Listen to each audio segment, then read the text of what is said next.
Fala aí pessoal, tudo bem com vocês? Eu espero que sim. No vídeo de hoje vamos analisar tudo que rolou no episódio 14 da terceira temporada de ReZero.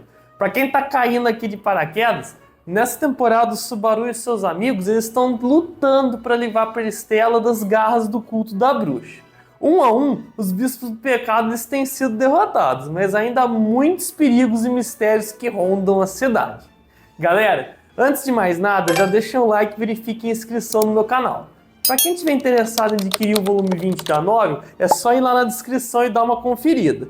E se você quiser comprar um computador ideal para games e edições como o meu, também vou estar deixando lá todas as especificações mais o link, beleza? Agora, sem mais delongas, vem comigo, que aqui no Covil a gente vai destrinchar tudo.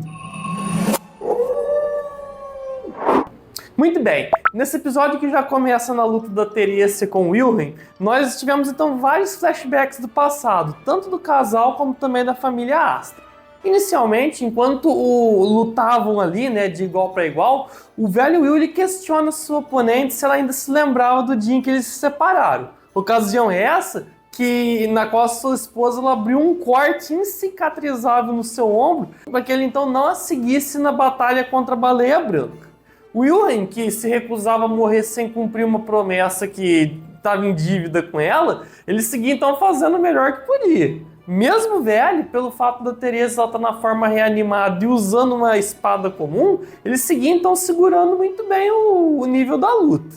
Isso pelo menos, né, até o maldito do Heinkel, né, por obra do roteiro, digo, destino, resolveu aparecer na hora errada.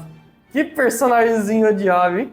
O Will, que acaba se distraindo ao ouvir o seu filho chamar, acaba tendo então sua perna perfurada e cai no chão de dor.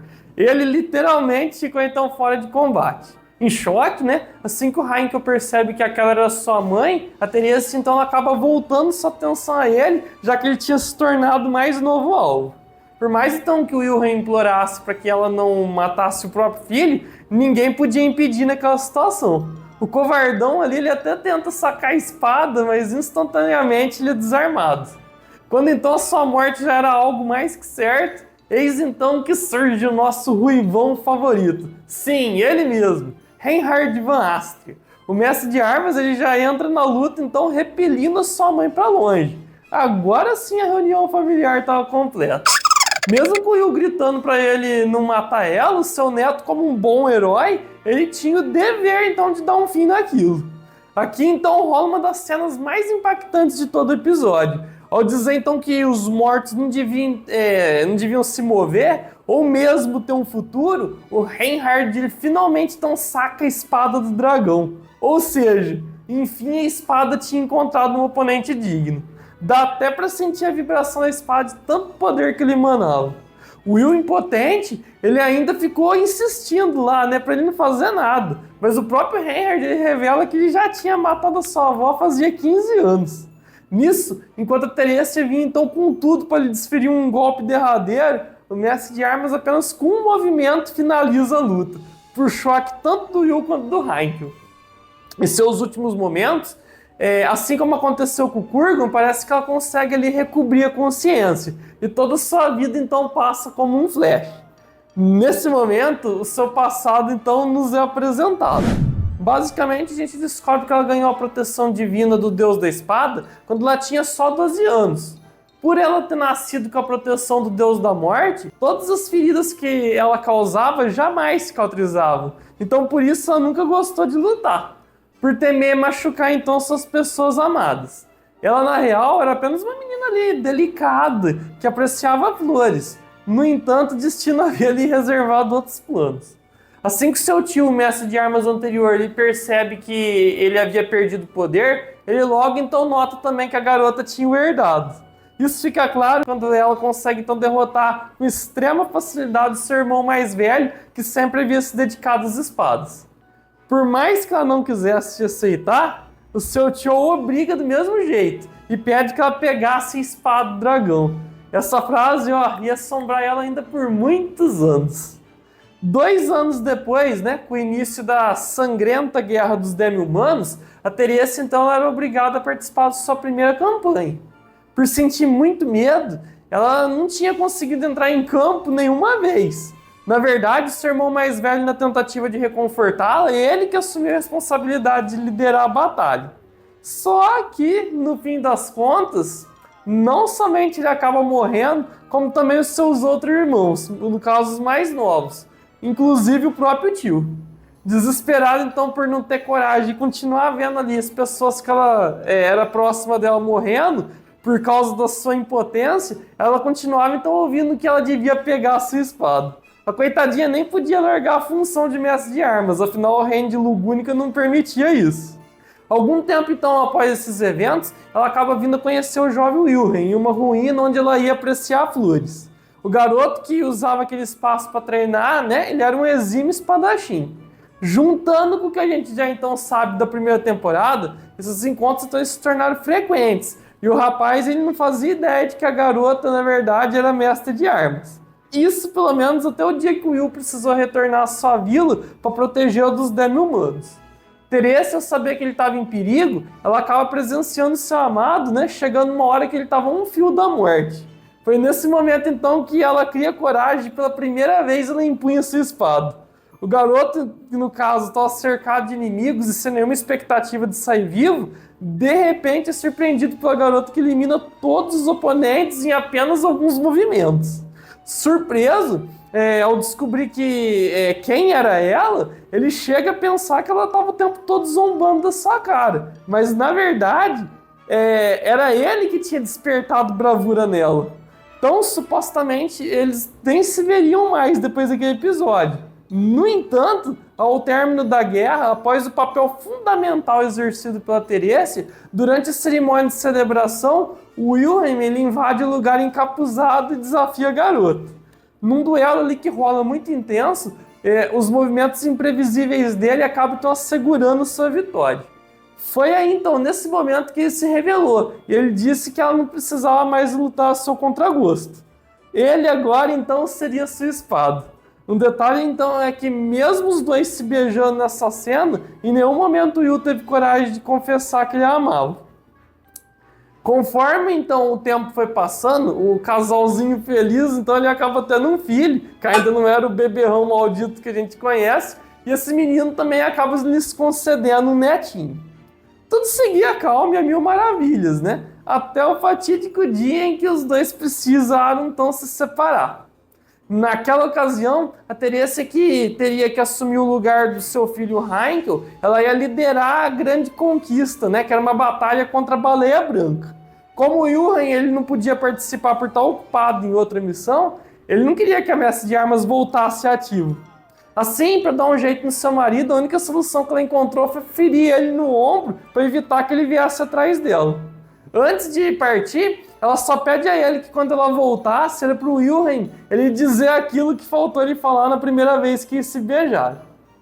Bem, quando chega a hora, né, assim que as tropas lideradas pela mestre de armas elas se aproximam da baleia, justo nesse momento a Teresa ela acaba perdendo sua proteção divina. Bem nessa hora. Ela sabia exatamente que seu neto era o novo escolhido, tá? Então, sem sua proteção agora, a Baleia Branca faz um verdadeiro estrago ali. E boa parte dos cavaleiros acaba morrendo.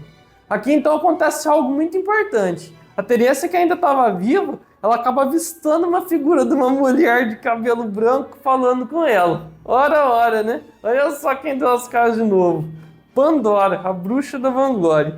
Um dos personagens mais perigosos e misteriosos de toda a obra de ReZero.